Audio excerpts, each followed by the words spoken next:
Good evening to everyone. आप सभी लोग कैसे हैं? आई होप आप सभी लोग बहुत अच्छे होंगे। तो चलिए आज हम अपने ज्योग्राफी का नेक्स्ट लेक्चर देखते हैं, जिसका नाम है आज फॉरेस्ट इन एमपी। तो हम अपने एमपी में कौन कौन से फॉरेस्ट पाए जाते हैं उनके बारे में आज पूरा अच्छे तरीके से डिटेल में डिस्कस करेंगे।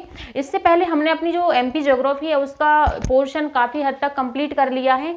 ये हमारा लास्ट से सेकंड लेक्चर रहेगा। इससे पहले एक और लेक्चर रहेगा, वो रहेगा नेशनल पार्क का। और हमारी जो पूरी एमपी की ज्योग्राफी है वो लगभग कंप्लीट हो चुकी है।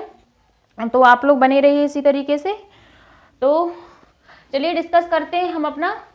तो हमारे एमपी में फॉरेस्ट कौन कौन से पाए जाते हैं, है ना, तो वो हम देखेंगे। तो जो फॉरेस्ट पाए जाते हैं, ट्रीज पाए जाते हैं, वो अकॉर्डिंग टू क्लाइमेट, वहाँ की सॉइल कैसी है उस तरीके के उसके हिसाब से पाए जाते हैं। ये फॉरेस्ट डिपेंड रहते हैं क्लाइमेट पर। जिस जगह का जैसा क्लाइमेट होता है उस तरीके का फॉरेस्ट पाया जाता है ना। तो हमारे एमपी में कुछ अलग तरीके का फॉरेस्ट पाया जाता है, डिफरेंट जो हमारे और अदर पार्ट्स हैं हमारी कंट्री के, है ना। और हमारे एमपी में भी अलग अलग जगह पर अलग अलग टाइप के फॉरेस्ट पाए जाते हैं, है ना। ये क्लाइमेट पर डिपेंड रहता है, सॉइल पर, रेनफॉल, है ना। तो इस तरीके कुछ चीज़ें रहती हैं जिस पर हमारा जो फॉरेस्ट है, फॉरेस्ट एरिया डिपेंड करता है ना। तो इसी तरीके से हमारे एमपी में फॉरेस्ट अलग अलग जगह पर अलग अलग पाए जाते हैं। और फॉरेस्ट बहुत ही ज़्यादा इंपॉर्टेंट रहते हैं किसी भी कंट्री की इकोनॉमी में। वो एनवायरनमेंट के पॉइंट ऑफ व्यू से, जैसे कि जो फॉरेस्ट रहते हैं वो पॉल्यूशन को रिड्यूस करने में हेल्प करते हैं एंड इकोनॉमी में भी हेल्प करते हैं, हमारी कंट्री की इकोनॉमी को इम्प्रूव करने के लिए, है ना। बहुत सारे फॉरेस्ट प्रोडक्ट्स रहते हैं जो कि हमें फॉरेस्ट से मिलते हैं, जैसे कि गम है, फर्नीचर है, लीव्स है, जैसे तेंदू लीव्स है ना। एंड फर्नीचर हम बनाते हैं, जिससे कि हम बहुत सारे अपने आसपास की बहुत सारी चीज़ें हम लकड़ी से या वुड से बनाते हैं, है ना। तो इस तरीके से जो फॉरेस्ट है, फॉरेस्ट बहुत ही ज़्यादा इंपॉर्टेंट हो जाता है। फॉरेस्ट जो वाइल्ड लाइफ रहता है, वाइल्ड लाइफ की डाइवर्सिटी को इम्प्रूव करने में हेल्प करता है। वहाँ पर बहुत सारे एनिमल्स पाए जाते हैं, बहुत सारे क्रिएचर्स पाए जाते हैं, जिससे कि हमारी जो अर्थ है या फिर जो भी एरिया है उसकी डाइवर्सिटी मेंटेन रहती है, जो कि डाइवर्सिटी बहुत ही ज़्यादा ज़रूरी रहती है एक इकोलॉजी के लिए, एक इन्वायरमेंट पॉइंट ऑफ व्यू से, है ना। एंड ये हमारे पॉल्यूशन रिडक्शन में तो हेल्प करते ही करते हैं। एंड जो सॉइल इरोजन है, सॉइल इरोजन को प्रिवेंट करते हैं, है ना। इससे पहले हमने देखा कि सॉइल इरोजन क्या होता है एंड प्लांट्स उसमें किस तरीके से हेल्प करते हैं। प्लांट क्या करते हैं, जो सॉइल है, सॉइल को पकड़ के रखते हैं, जकड़ के रखते हैं, जिससे क्या होता है जो हमारा जो सॉइल रहती है वो पानी से, वाटर से वॉश आउट नहीं होती है, वो उसको पकड़ के रखते हैं, जिससे क्या होता है कि जो ऊपर की अपर सरफेस है सॉइल की वो रिमूव होने से बच जाती है, जिसको हम बोल देते हैं सॉइल इरोजन, है ना। तो इस तरीके से जो फॉरेस्ट हैं बहुत कई टाइप से हमारे हेल्प करते हैं, है ना। तो इसलिए इनके बारे में पढ़ना भी बनता है। तो हमारे एमपी में जो टोटल फॉरेस्ट एरिया है वो है हमारे एमपी का 95,000 स्क्वायर किलोमीटर, है ना। जो हमारे एमपी का टोटल एरिया है उसका 95,000 स्क्वायर किलोमीटर जो एरिया आता है वो फॉरेस्ट के कवर में आता है ना। और ये टोटल परसेंट जो ऑक्युपाई करता है वो 30.9% है एमपी के एरिया का, है ना। तो हमारे एमपी के एरिया का लगभग अप्रोक्सीमेटली 30.9% एरिया कवर करता है, जो कि फॉरेस्ट एरिया में आता है। एंड 12% जो एरिया है वो कंट्री के पॉइंट ऑफ व्यू से देखेंगे, है ना। तो हमारी जो टोटल कंट्री का जितना भी फॉरेस्ट एरिया है उसका 12% हमारे एमपी में आता है फॉरेस्ट एरिया, राइट, है ना। तो ये कुछ फैक्ट्स हैं, ये आप ध्यान रख सकते हैं कि हमारे एमपी का कितना फॉरेस्ट एरिया है जो कि एमपी में आता है। तो जो फॉरेस्ट बेल्ट हैं हमारे एमपी के, तो हमारा एमपी में कुछ फॉरेस्ट बेल्ट पाए जाते हैं, जैसे कि क्लासिफाई किया गया है उनको कि कौन कौन से फॉरेस्ट बेल्ट्स पाए जाते हैं, है ना। तो हम मैप के थ्रू देखेंगे, हमारे एमपी के मैप को देखेंगे।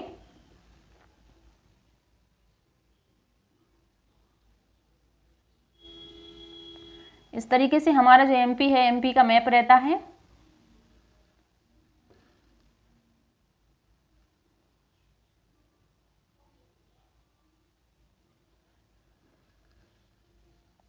ये हमारा एमपी का मैप है, राइट, ये रफ मैप है हमारे एमपी का।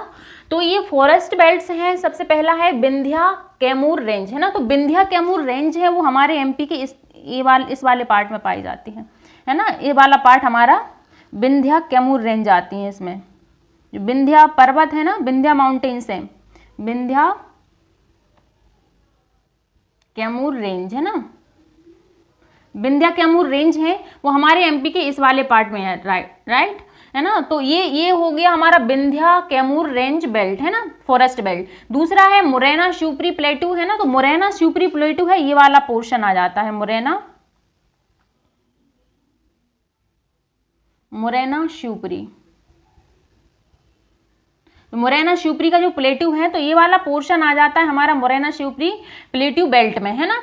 एंड इससे नीचे देखेंगे साउथ ऑफ द नर्मदा है ना, तो नर्मदा रिवर रहती है इधर, नर्मदा रिवर रहती है, इसके साउथ में हम देखेंगे ये वाला पोर्शन जो आता है, इसे हम बोल देते हैं, जो कि सतपुड़ा रेंजेस रहती है ना, सतपुड़ा रेंजेस रहती है, ये वाला पार्ट रहता है, यहाँ पर बहुत डेंस फॉरेस्ट पाए जाते हैं, जिसे हम बोल देते हैं नर्मदा के जो साउथ में पाया जाता है वो वाला बेल्ट है ना। तो इस तरीके से 3 बेल्ट्स में हमारे एमपी के फॉरेस्ट को डिवाइड किया गया है ना, वो है Vindhya Kaimur range and Morena Shivpuri plateau belt है and south of the Narmada belt है ना। तो नर्मदा के साउथ में जो बेल्ट पाया जाता है उसे बोल देते हैं south of the Narmada belt, right. तो इस तरीके से हमारे एमपी है, एमपी को 3 बेल्ट्स में डिवाइड किया गया है।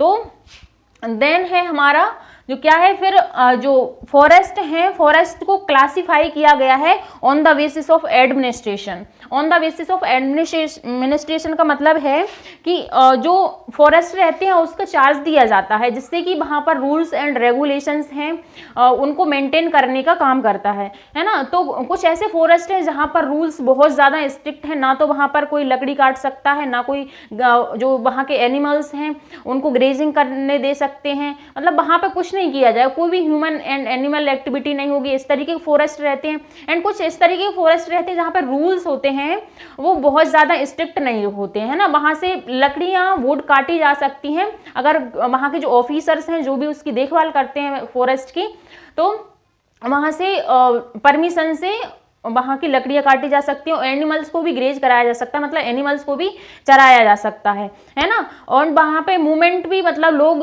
आ जा सकते हैं। तो इस तरीके के फॉरेस्ट रहते हैं। कुछ इस तरीके के फॉरेस्ट रहते हैं जहाँ पर ना तो आपको ऐसे फॉरेस्ट में किसी भी चीज़ के लिए नहीं रोका जा सकता, आप वहाँ के फॉरेस्ट को काट सकते हैं, जला सकते हैं, एनिमल्स को, बहुत सारे एनिमल्स को चरा सकते हैं, खत्म कर सकते हैं, मतलब वहाँ पे आपको कोई रोकने टोकने वाला नहीं है। इस तरीके से कुछ कैटेगरी में डिवाइड किया गया है ना।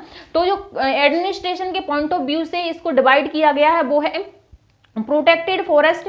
प्रोटेक्टेड फॉरेस्ट का जो एरिया है हमारे एमपी का, टोटल एरिया का 37.3% एरिया आता है प्रोटेक्टेड फॉरेस्ट में, है ना। तो इसमें क्या होता है, मूवमेंट अलाउड होता है पीपल का एंड रूल्स जो रेगुलेशन रहती है वो ज्यादा स्ट्रिक्ट नहीं रहती है। वहां पे एनिमल्स को अलाउ किया जाता है ग्रेजिंग करने के लिए ऑन द परमिशन, है ना। इसमें परमिशन होती है, अगर परमिशन नहीं लेंगे तो पनिशेबल होता है। अगर परमिशन ले लेते हैं कि हम एनिमल्स को चराने जा रहे हैं या हमें कुछ फॉरेस्ट से वुड चाहिए, लकड़ी चाहिए, तो वहां पर परमिशन के अकॉर्डिंग आप वहां पर जा सकते। विदाउट परमिशन ये पनिशेबल रहेगा, है ना। प्रोटेक्टेड फॉरेस्ट में विदाउट परमिशन आप नहीं कुछ भी कर सकते, ना तो आप एनिमल्स को चरा सकते, ना ही आप वहां से वुड को काट सकते, राइट। एंड जो रिजर्व फॉरेस्ट रहता है इसका हमारे एमपी का 61.65% एरिया रहता है जो कि रिजर्व फॉरेस्ट में आता है। और यहाँ के जो रूल्स रहते हैं वो बहुत ही ज़्यादा स्ट्रिक्ट रहते हैं। यहाँ पर आपको कुछ भी नहीं करने दिया जाता है, नॉट एनिमल ग्रेजिंग एंड जो वुड कटिंग होती है, ना तो आप वहाँ से फॉरेस्ट को काट सकते हैं, ना ही वुड ला सकते हैं, ना ही आप वहाँ पर मूवमेंट कर सकते हैं, है ना। तो ऑल थिंग्स यहाँ पर पनिशेबल रहती हैं, आपको कुछ भी करने की यहाँ पर परमिशन नहीं दी जाती है। तो ये होते हमारे रिजर्व फॉरेस्ट, है ना। एंड देन है हमारा अनक्लासिफाइड फॉरेस्ट। तो अनक्लासिफाइड फॉरेस्ट में आता है कि इसका हमारे एमपी का टोटल 1.05% एरिया अनक्लासिफाइड फॉरेस्ट में आता है। तो यहाँ पर ग्रेजिंग अलाउ रहती है, खूब अंधाधुंध आप खूब ग्रेजिंग कर सकते हैं। एंड फॉरेस्ट फॉरेस्ट भी आप काट सकते हैं आराम से, अगर आपको नीड है आप वहाँ से वुड ला सकते हैं और एनिमल्स को ग्रेज कर सकते हैं, मतलब आपको कोई रोकने टोकने वाला नहीं है ना। तो इन्हें हम बोल देते हैं अनक्लासिफाइड फॉरेस्ट, राइट। तो इस तरीके से जो हमारा एमपी है, एमपी के फॉरेस्ट को एडमिनिस्ट्रेशन पॉइंट ऑफ व्यू से 3 पार्ट्स में डिवाइड किया गया, वो है protected forest and reserve forest and unclassified forest, right. तो आप इन चीज़ों को ध्यान रखिए। एंड हमारे एमपी के जो बेल्ट्स हैं वो विंध्या कैमूर रेंज बेल्ट है हमारे फॉरेस्ट एमपी के फॉरेस्ट का, मोरेना शिवपुरी प्लेट्यू बेल्ट है and south of the Narmada belt है ना। तो इस तरीके से जो हमारे एमपी है, एमपी के फॉरेस्ट को क्लासिफाई किया गया है। Classification of trees on the basis of types of trees, right. तो forest classification on the basis of types of trees मतलब कि किस तरीके के किस टाइप के प्लांट्स पाए जाते हैं, किस टाइप के ट्रीज पाए जाते हैं किस एरिया में, उसके अकॉर्डिंग फॉरेस्ट का क्लासिफिकेशन किया जाता है। तो जो टीक फॉरेस्ट है, टीक फॉरेस्ट जो टोटल एरिया कवर करता है वो है 17.8% जो हमारा टोटल एरिया है फॉरेस्ट का, राइट। और ये जो पाए जाते हैं जबलपुर, होशंगाबाद, बैतूल, सागर, छिंदवाड़ा, झाबुआ, धार एंड खंडवा, है ना। तो जो टीक जो फॉरेस्ट है वो जबलपुर, होशंगाबाद, बैतूल, सागर, छिंदवाड़ा, झाबुआ, धार एंड खंडवा डिस्ट्रिक्ट में पाए जाते हैं। तो हम कह सकते हैं जो हमारे एमपी का सदर्न पार्ट है, हमारे एमपी का जो साउथ वाला पोर्शन है वहाँ पर टीक फॉरेस्ट पाए जाते हैं, है ना। तो टीक फॉरेस्ट का जो यूज होता है वो फर्नीचर के लिए होता है, फर्नीचर बनाने के लिए इसकी वुड को यूज किया जाता है टीक फॉरेस्ट की, क्योंकि जो इसकी वुड रहती है टीक फॉरेस्ट की ये लाइट रहती है एंड स्ट्रॉन्ग रहती है, इसकी वजह से इसका फर्नीचर बनाया जाता है टीक प्लांट्स का, टीक जो ट्री रहते हैं उसका, है ना। देन है साल फॉरेस्ट। साल फॉरेस्ट में जहाँ पर साल ट्रीज पाए जाते हैं, है ना, तो साल ट्रीज पाए जाते हैं वो पाए जाते हैं 16.4% एरिया है जो हमारे टोटल एमपी के फॉरेस्ट एरिया का, है ना, ये ध्यान रखिए। देन जो फाउंड जो पाए जाते हैं वो है मंडला, बालाघाट, उमरिया, सीधी एंड शहडोल, है ना। तो ये मंडला, बालाघाट, उमरिया, सीधी एंड शहडोल में हमारे जो साल फॉरेस्ट है, साल फॉरेस्ट पाए जाते हैं। और साल फॉरेस्ट है इनका यूज भी किया जाता है फर्नीचर बनाने में, इसकी जो वुड को यूज किया जाता है साल फॉरेस्ट की, है ना। मिक्स्ड देन है हमारा mixed deciduous forest. Mixed deciduous forest है जो कि इसमें जो ट्रीज इंक्लूड होते हैं, मिक्स का मतलब है इसमें बहुत सारे प्लांट्स ट्रीज इंक्लूड किए जाते हैं, जैसे कि साज, धवारा और लड़िया, बीजा, तेंदुआ, महुआ, बम्बू, पलास, बबूल, है ना, एंड जो है सनाई, अंजन, हर्रा एटसेट्रा। बहुत सारे प्लांट्स जहाँ पर पाए जाते हैं, कई टाइप के प्लांट्स पाए जाते हैं, उसको हम बोल देते हैं मिक्स्ड डेसिडुअस फॉरेस्ट, है ना। तो इन प्लांट्स में से जो सारे फॉरेस्ट जिस एरिया में पाए जाते हैं उनको हम बोल देते हैं मिक्स्ड डेसिडुअस फॉरेस्ट, राइट। और जो मिक्स्ड डेसिडुअस फॉरेस्ट जो पाए जाते हैं वो है बालाघाट, होशंगाबाद, मंडला एंड छिंदवाड़ा। तो हमारे एमपी का जो सदर्न वाला पार्ट है वहाँ पर ही ये मिक्स्ड डेसिडुअस फॉरेस्ट पाए जाते हैं।